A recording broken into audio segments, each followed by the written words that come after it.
One more win is all it takes for the Warriors to advance and play the winner of the Lakers and the Minnesota Timberwolves. 5 games. Is that all the Dubs need? Will they be sending the Rockets to Cancun in their home gymnasium? We're discussing with Dan Devone on today's Locked On Dubs. You are Locked On Warriors. Stop trying to turn the page on us so fast. Your daily Golden State Warriors podcast. We got 4 championships. Part of the Locked On Podcast Network. Every team has a chance if Steph's on the team. Your team every day.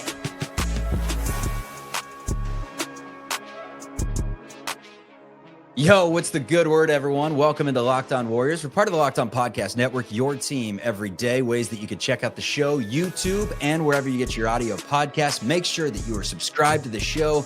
It's not just the algorithm tossing it your way.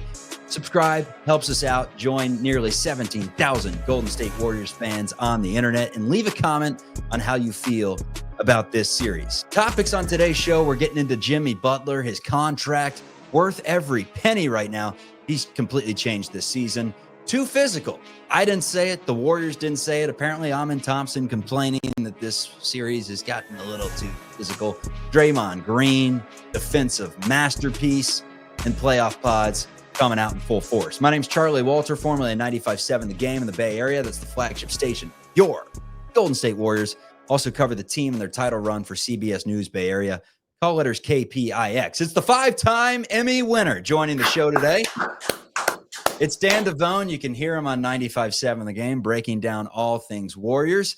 He's given some takes on this show that as of right now are pretty asinine, but at the current moment that he gave them, it made a lot of sense. So let's start there, man. You were all for blowing this thing up and saying it's just not going to happen. There's not a player out there that's going to turn this team into title contention. It doesn't make sense giving up a bunch of draft picks, draft capital, whatever. And the Warriors somehow were able to thread that needle, find the needle in the haystack to where they got their superstar that has literally labeled himself as Robin, which we were asking for the entire offseason. They gave up one protected first round pick, a bunch of players that weren't going to be here anyways, and Andrew Wiggins, who did not help Miami even put up a fight in the playoffs in their first round matchup against Cleveland. So that's where we start. Jimmy Butler, who went for 14 points in the fourth quarter. I mean, better than advertised, man. I think you would say the same. He has fit in seamlessly to this team, what they are trying to do. And now that the playoffs are here, we see that playoff Jimmy, sore butt or not, is a real thing. Okay. You start things by throwing me to the dogs with my asinine, apparently, take on one Jimmy Butler. But let me just remind you. Takes can change, man. Takes can change. It was fair at the time. Well, no, let's just go back. And let me take you back to January 13th, which might have been the low. It was clearly the bottom rung of the ladder. It was the low point of the season. That was the loss to what was at the time one of, if not the worst team in the NBA, the Toronto Raptors. The Warriors fell sub 500. That was the game in which I think they fell to the number 10 seed. Steve Kerr afterwards would say, "This is my fault." It was the same dreary day and that press conference in which Steph Curry said, "Yeah, you know what? There's nothing that's going to save this, all right? There's not one player that's going to," I'm paraphrasing here, "there's not one player that's going to come in here. There is no off-ramp. Okay, we can't be willy-nilly with our assets." And he went as far as to say that we can't leave the cupboard bare when we leave. That's how bad, that's how dark it was just a couple of months ago for the Golden State Warriors. So not only was it me, but Steph Curry, who plays on the team, obviously, was sharing the same sort of sentiment that there is no saving this team, that we cannot get rid of we can't mortgage the future in terms of our draft capital to try and get one player because it's just not going to happen. And guess what? He was wrong. I was wrong. I think the majority of people that were assessing the Golden State Warriors at the time had no idea that Jimmy Butler, who I think last night's game, and we can get into it in full detail, is the sort of guy that he's turned out to be, that has just given this team an identity, has clarified everybody's role and what he did last night. And, you know, when I use words like willing a team to victory, to me, that on a much smaller scale, that's right up there with the flu game. As far as postseason performances, you can put Jimmy Butler and what it is that he did to the Houston Rockets as one of the greatest second season dances that you'll ever see. Just laughing at some of the names that were thrown around mid-season. We were talking Vucevic. There was a second where it was like, maybe Valanciunas will come in and give this team a spark. Then it was Zach LaVine, some serious legs behind that for his scoring. And look, Zach LaVine would have helped the team score. Zion Williamson would have made the team more exciting. There were all these pieces that were thrown around that would have made the Warriors probably better than they were at the time. But there was only one true piece that could flip this thing around, and we didn't even know it at the time, and it was Jimmy Butler, and it's because of how connected he is with this entire team. I mean, he came in from day one, and the Warriors got off to a 18-point deficit against the Chicago Bulls, and it was like, Jimmy Butler can't save this thing. It's a mess. And what do you know? He puts his handprint on the game. It completely flips. Did the same thing the next game against the Milwaukee Bucks, and it was cooking from there with Jimmy. To me, what makes him so incredible is just his ability to make everyone else so much better, A. B, his ability to really get a clean look whenever he wants it. Like, he can get to that high post and take a turnaround 9-footer, which for him is pretty money, or he can get to the bucket and get a pretty clean look almost at all times. You were under the impression, talking to me last night, that the Warriors don't really have any players that can put pressure on the rim consistently. I would beg to differ that Jimmy Butler is that guy, and it's not a Jonathan Kuminga, who at this point is irrelevant. Well, here's what I said. Yes, I left Chase early at halftime to go watch the second half at home. And I hit you up because I was filled with emotion at halftime. I'm like, they need, and I threw out Jonathan Kuminga, and I stand by this. The Warriors, after 2 quarters of basketball, it was clear to me, and I think I haven't seen Steve Kerr admit this, and I have no idea to verify this, but I think what the Warriors said at the break was, we've got to get to the rim. And I invite everybody to go watch the early moments of that third quarter when they went on that huge run. The Warriors did it by going right at the rack. And it was Jimmy Butler getting into action. They went backdoor. The Warriors were just so on the peripheral as far as three-point shooting, step backs, and there was nobody that was puncturing that defense. Now, listen, Houston's so good, and they're so long, but the Warriors have to attack the rim, because if you're going to get that overplay, there's always going to be a backdoor, and there's always going to, you have players that can break it down. Yes, Jimmy Butler, they got him into some ISO action. Steph Curry was getting at the rim, and that's what the Warriors need to do. I think Gary Payton proved that to everybody, that he just was the reason why Payton was so successful, GP2 in the previous game, is just because he was so linear. He was just going to the rim and he was finishing. That's there for the Warriors. You know, pulling long threes pulls right into the hands of the Houston Rockets, because the Rockets are so bad in terms of a half-court set. As we saw in the finals play of the game, they don't have a go-to. Jalen Green certainly isn't that guy. Alfred Şengün, who has been good, but they don't have the scores where you can set up, get into your offense, and give it to this guy and give it to that guy. They're bad, statistically the worst in the NBA. But turnovers and runouts, which missed threes provide, which is what the Warriors were giving to them, plays right into their hands. So I stand by, once again, that the Warriors needed to get to the rim in that second half. If it's not Jonathan Kuminga, because to me, he's the only guy who can create on his own. He's got a lot of warts, and I think he's in his head. I don't know where he's at going forward, but the Warriors did exactly what it is that I was screaming for, and that was making something happen on the interior. Yeah, Kuminga is somewhere else in the future. I think that's pretty clear as long as Steve Kerr's the head coach. Butler gives you exactly what you want in a Steve Kerr offense. Someone that when he does get into the lane, knows his options. And at all times, he's going to make the right play. Kuminga, he's kind of a freight train, right? He's getting in there looking to score. Passing's not necessarily on his mind. The spacing of the floor and knowing where to go with the basketball, not necessarily on his mind. He can do those things, just not at the level that Butler can. And now that you bring Butler in and you extend him, worth every penny, by the way. I mean, $60 million you're giving Jimmy Butler moving forward, but you've seen what this team has become. you put some more pieces around him in the offseason, and who knows how good this team can be with a full year of Jimmy Butler. But it's pretty clear that there's really not a role for Jonathan Kuminga unless crap hits the fan like we saw in game 2. And even in game 2, at a certain point, Steve Kerr said, we're going to try a different lineup. And so game 3, rather. So that's kind of where we stand right now with Jimmy Butler, man. I think that he has been a match made in heaven for an offense that predicates itself around not stopping the ball, around constant motion, around finding the open man and making the easy play. Steph Curry said it so many times. We heard it so many times this year. Like, why is our offense so difficult? We have to simplify things. That's what Jimmy Butler does. He gets to a spot and he's going to make the right play. Yeah, I would actually say he's not necessarily a fit with what it is that the Warriors want to do. The Warriors are all about motion. Jimmy Butler's an ISO player. What they've done is that they've adapted to the strength of Jimmy Butler. The Warriors have never played ISO, maybe going back to Kevin Durant a little bit, but they're all about that nuanced movement, knowing where to be without the basketball. And he comes along and it's just clear as sight. It's like 1995 all over again. I'll go get mine. I'll either get fouled or I'll give it up, as you said, to the right person. It's ISO, but it's unselfish ISO. Well, ISO doesn't mean necessarily that you're shooting the ball all the time. He recognizes the minute that he's getting that weak side pressure that he's moving the basketball to the right guy. And the one thing that Jimmy Butler doesn't do, well, there's a couple of things that I really appreciate. One of which he doesn't whine.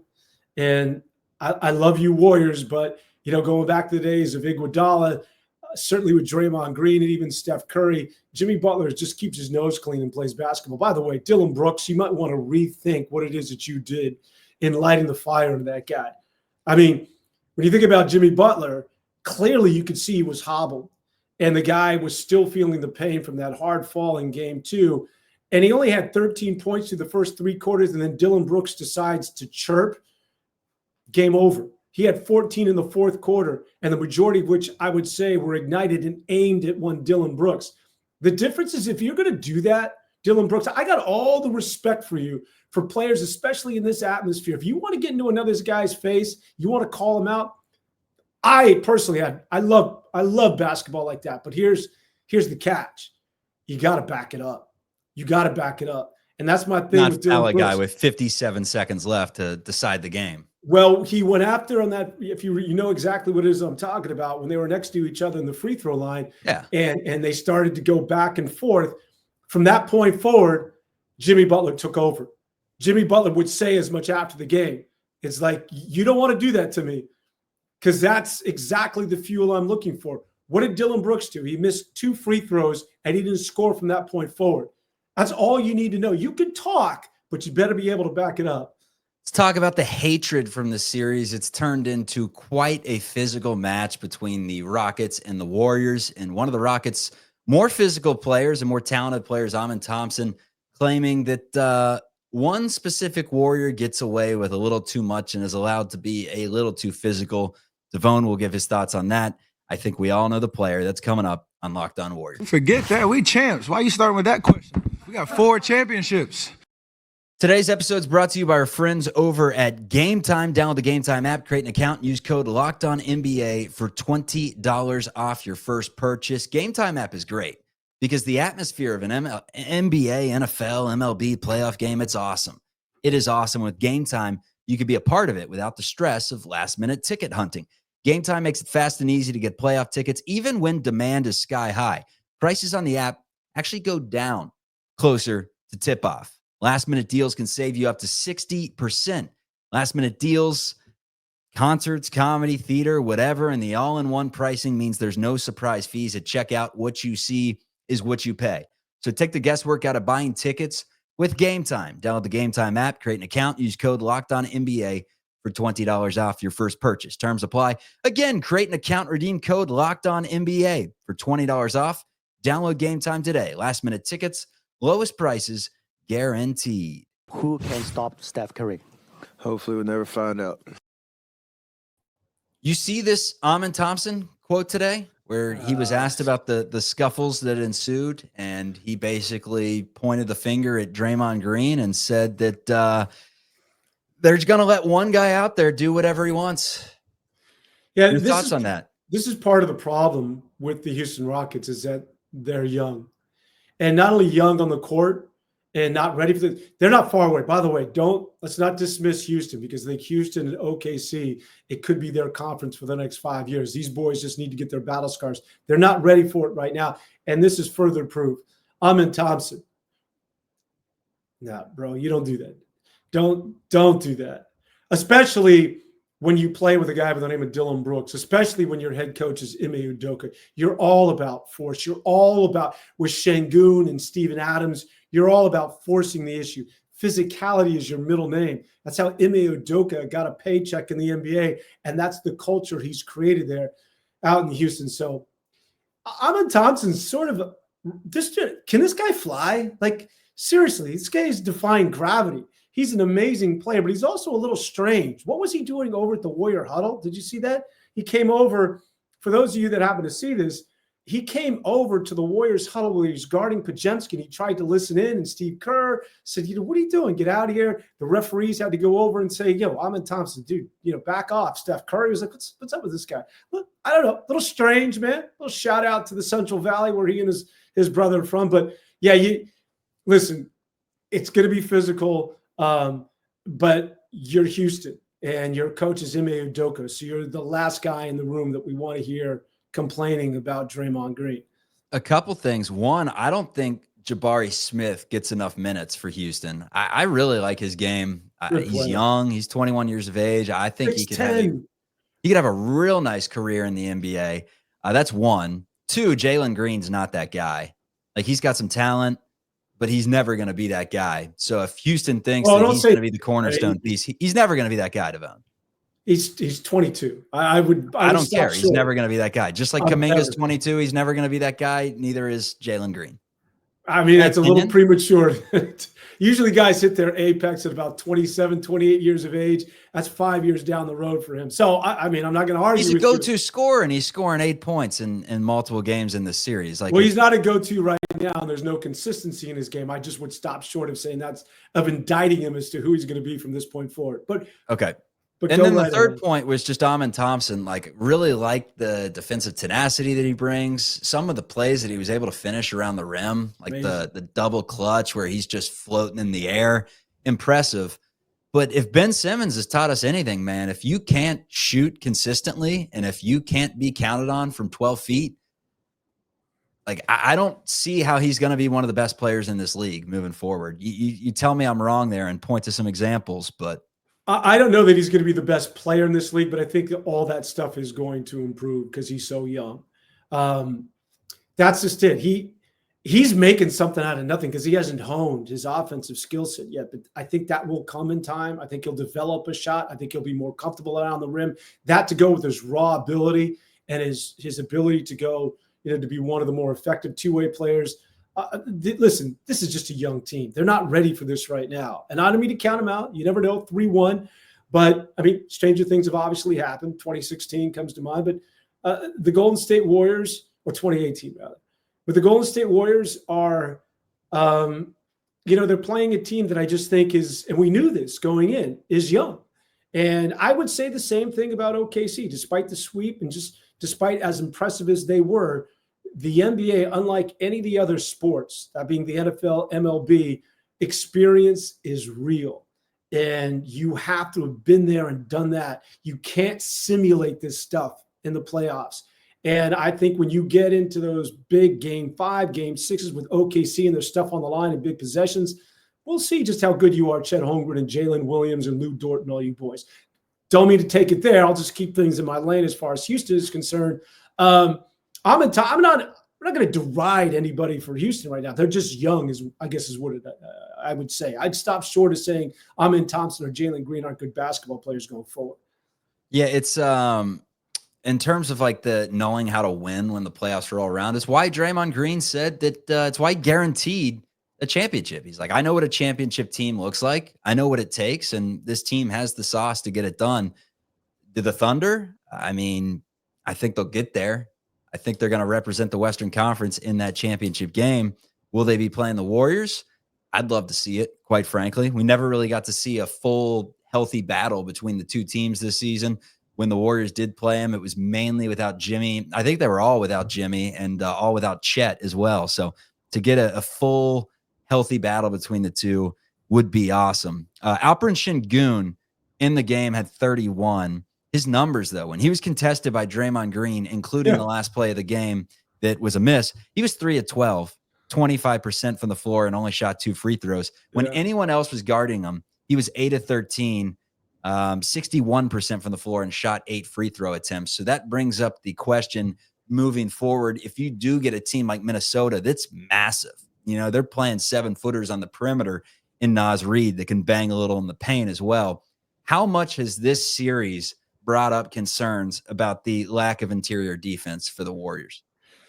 Well, it's a concern that has been plaguing this team for how many years now? I mean, they won a title with Kevon Looney, for crying out loud. I mean, this is sort of who they are. But they matched everyone's physicality in 21-22. That's the crazy thing. Like, they were right there in the rebounding battles in most of those games. Well, they still Memphis wasn't destroying them in the paint. I mean, Houston's kicked their ass on the glass every game this series. Yeah, but here's what I would say to that is that I think, and I've accused Steve Kerr of this, that there's, I don't know if it was a sense of arrogance that might be a bit strong, but because they've been able to do it with small ball, be so effective, that I think that they're comfortable saying, you know, yeah, we'd like to have a big, but we're okay with Draymond and the Trace Jackson Davises of the world and Quentin Post. But what they've got to do this off season, I think, is you have to go out and get not only a big and athletic big. For crying out loud, it's 2025, right? I know that you guys have had success, but it's okay to move in to this, you know, into this era and find a big who can rim protect. The league is getting too big. You know, the league is cyclical. Well, the big is returned, and you have to counter these guys now. You cannot. This works against Houston, what it is that they're doing. But it's not going to work against the Clippers. I mean, you got slapped to them in the regular season. Zubac kills you. You can work against the Clippers, but here's the catch. You have to exert so much energy. If you're going to beat Houston, if you're going to get through Minnesota, you have to exert so much energy to put a body on a guy, to rotate, to crash, because you need everybody. Everybody's got to get on the floor, as opposed to being 6'11 or 6'10 or a 7-footer that's just going to snare and we go the other way with an outlet pass. The Warriors, at some point, that energy could catch up to them, which is why rest is so key to this basketball team going forward. I think it's crucial they close things out tomorrow night.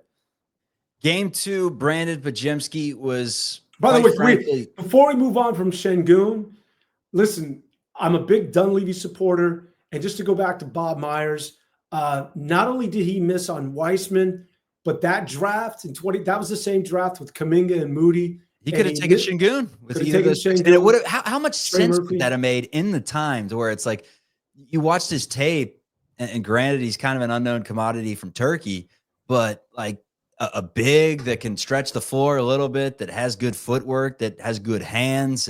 It would have made sense considering what we had seen from James Wiseman at the time. But I guess the Warriors were still willing to give Wiseman another few months before they completely backed off of him. But yeah, going back on it, it's like, really, do we need more wings? So he was an unknown, and this is a true story. Matter of fact, you can go into the 95-70 game archives. I did a pre-draft or a draft show with JD when John Dickinson, and I mentioned I had a buddy who's my friend's son is a big NBA freak and was living in Tel Aviv and blew in my ear about this guy Şengün. At the time, he was like 17. I think when the draft hit, he just turned 18. He's like, go get that guy. Go get that guy. I didn't know who he was. I got on the air and I said, Şengün, Şengün, Şengün. JD's like, who the hell is this guy? And JD actually said, I don't know if he remembers this, but, you know, listen, if this guy turns out to be anything, Devone, I will certainly, you know, remind you and give you your props. But if my buddy's kid in Tel Aviv could scout this guy, come on, Bob Myers, man, what the hell did you just do?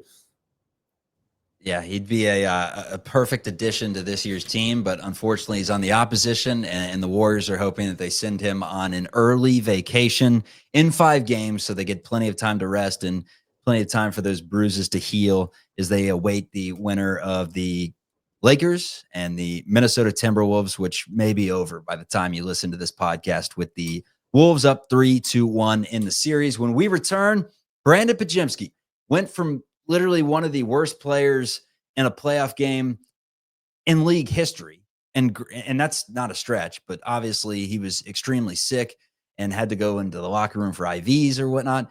He went from that to one of the greatest Warriors performances from a youngster in postseason history. That's not hyperbole. We'll give you the stat. It's coming up on Locked On Dubs. Forget that. We champs. Why are you starting with that question? We got 4 championships. Today's episode is brought to you by our friends over at Amazon Fire TV 4K. Let me tell you about our friends.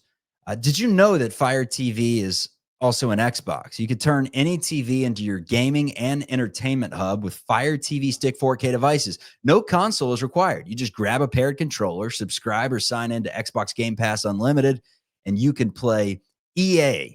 You can go into EA Sports College Football 25, Call of Duty Black Ops 6, as easily as you stream your favorite TV shows. It's gaming made simple, and it's all on your Fire TV. Just have that paired controller. The latest technology allows you to deliver a smoother and more responsive gameplay with lightning-fast speeds. You have endless entertainment with over 1.5 million movies and TV episodes from Netflix, Prime Video, Disney+, and you can also play your video games on that TV.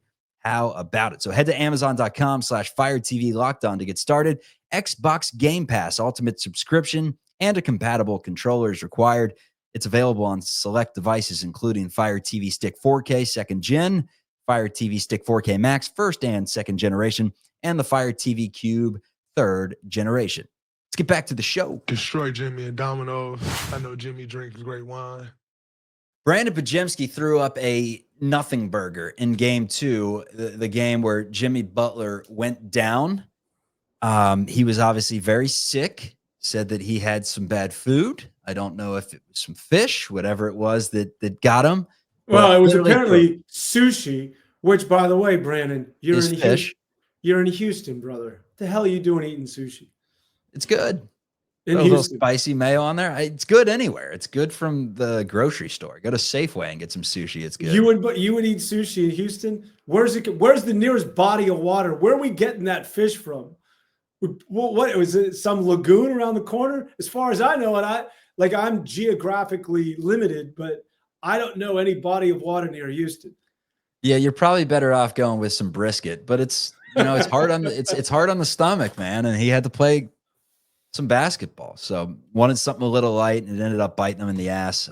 Was not good. Had 0 rebounds, 0 points, 0 assists. Missed every shot by about 7 feet, but it was understandable. They went with Pat Spencer for portions of that game because Podziemski wasn't good enough.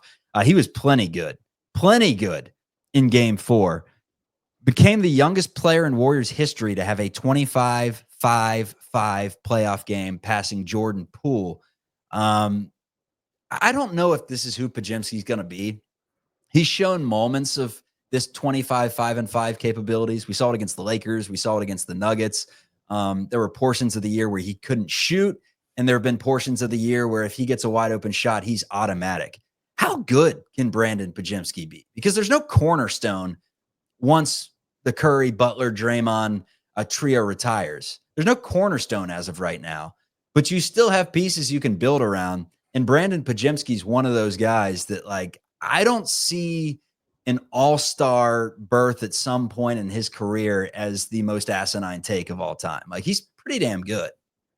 He's good. I don't know if he'll be an all-star. Maybe. He's still developing. We talked about the young players for Houston, the Amen Thompsons and the Tari Easons and Jabari Smiths of the world. Potts is so much more well-rounded than those players, though, overall. They're more talented, but...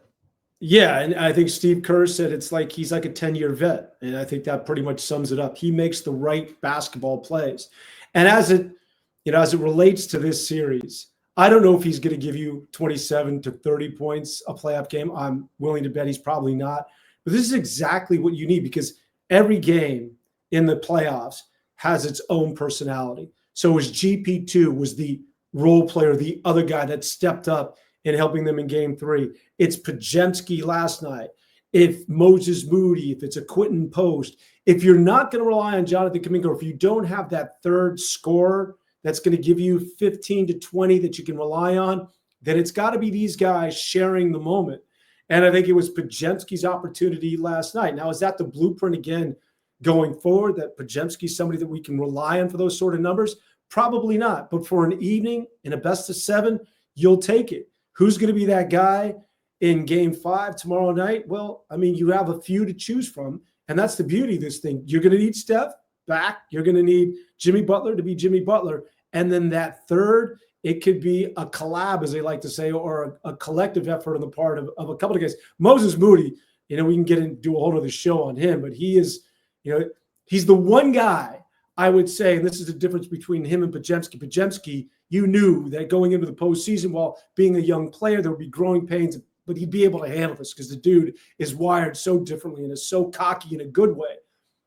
Moody just looks like the stage is too big. He looks so deferential at times, like, let me get the ball out of my hands. He's got to be the Moody of a month ago where he's got to hunt his shot, he's got to get to the rim, and he's got to play with confidence.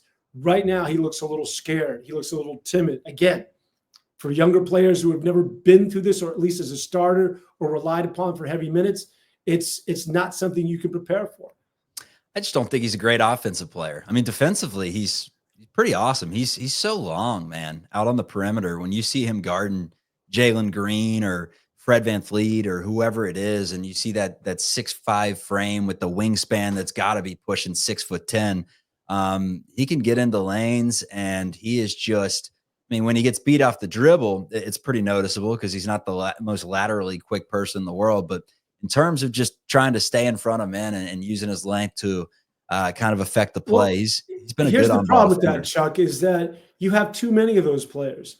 And, okay, GP2 is your defensive stopper. Draymond is a D guy, although obviously he gave you some offense last night, but it's about his defense. Kevon Looney's all about his defense. You need someone like that, Moses Moody, to be a two-way player. The thing with the Golden State Warriors right now is that you need somebody not named Butler or Steph Curry to give you points. And while he's good defensively, and I know he's still honing his offensive game, but he has to get active. He has to attack. It's only why he played 12 minutes, right? He played 12 minutes in the game because his offense is not there. And with the Rockets scoring points and with the Warriors playing catch up, you knew that they'd have to go with 30 minutes of Buddy Hield, who can put the ball in the basket better than Moses Moody can. I thought Moody, I didn't see that coming either. Go ahead. Yeah, I thought Moody was going to be a pretty serviceable shooter, and he's had his moments this season, but lately it feels like nothing that really comes out of his hand looks clean, does it? Well, even the wide open ones. Well, you know why that is? It's the postseason. It's like those open looks that you got in the regular season aren't there.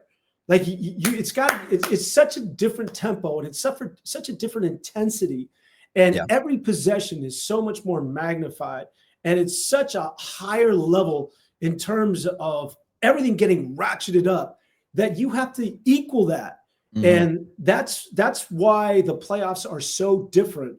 And Moody's just, and this is why I said this, and I meant this declaration on the air that I don't think that the respective champs in the Eastern and the Western Conference are going to the NBA Finals this year, simply because I just think that they're both a year away. And this is a perfect example of why younger players sometimes need to go through this in order to understand what it takes to be good at this level. What do you think about the troll job right now that these three are putting on? Batman, Robin, and Alfred, Curry, Butler, and Buddy Hield. Seems like they're like best friends out there on the floor. The vibes between the three are awesome. I would have to imagine that, honestly, their relationship has a little bit to do with why Steve Kerr decided to play Buddy 30 minutes and why he's been counted on so much the last few games. It just feels like those three are extremely connected right now. The whole Batman thing, does that give you a little amusement, or where do you stand on? I think it's part of why Jimmy Butler is as brilliant as he is. And by the way, he is yet to anoint Buddy Hield as Alfred. In the press conference, he's like, no, he is not Alfred, not in my world. I mean, the Buddy Hield shtick continues with Jimmy Butler and Buddy Hield. Here's what I think, is that Jimmy Butler is smart to make that sort of, to create this Batman and Robin analogy, that this team is about Steph Curry, Batman, which is equivalent to saying he's the leader. Late in games, make no doubt about it, Butler wants the ball in his hands. Butler's an alpha. He always has been. but he's not trying to be disruptive. He wants to make sure that, hey, listen, this is Steph's team. Let's create the Batman and Robin sort of shtick and just let everybody know that we know who the leader is in this team. But I think that when it comes down to it, last night was a perfect example. Late in the game, last 2 possessions, Steph Curry was inbounding the basketball to guess who? Jimmy Butler. And then they cleared aside and they were basically saying, Jimmy, take us home. And Butler this is where he lives. So I think Jimmy Butler has never played on a team where he's been a Robin. Everywhere he's gone, he's been the Batman. He is the leader. That's just the way this dude's wired. But he knows, and I think this campaign, albeit I know you brought it up to be tongue-in-cheek, but I do think that there's a level of seriousness behind this, that Jimmy Butler is being somewhat political and making sure everybody knows that is the leader of this basketball team. But in reality, Jimmy Butler is the guy that wants the ball in his hands when it counts. No doubt. Game 5. If the Warriors are going to win it in 5, it's going to be in Houston, and it will be on Wednesday night. Post-game show coming. Dan Devone, our guest today. You can catch him on 95.7 The Game. If you want to follow him on social media, you're out of luck. You're out of luck because he lives like we're supposed to live, right? Just on the sea, out in the open fields. Yeah, come find me, have a beer, and I'll tell you what's on my mind. Yeah, you told me once, Devone. You said life's not down here, Chuck. Life's this way, and I really took that to heart, and that's why I bought this device called the Brick that allows me to get rid of all my social media and turn my phone into essentially a flip phone. There's one problem. I don't use it because I don't have the self-control. So maybe one day I will be like you. Devone, thanks for joining the program. This is Locked On Warriors. We're free and available wherever you get your podcast. Peace.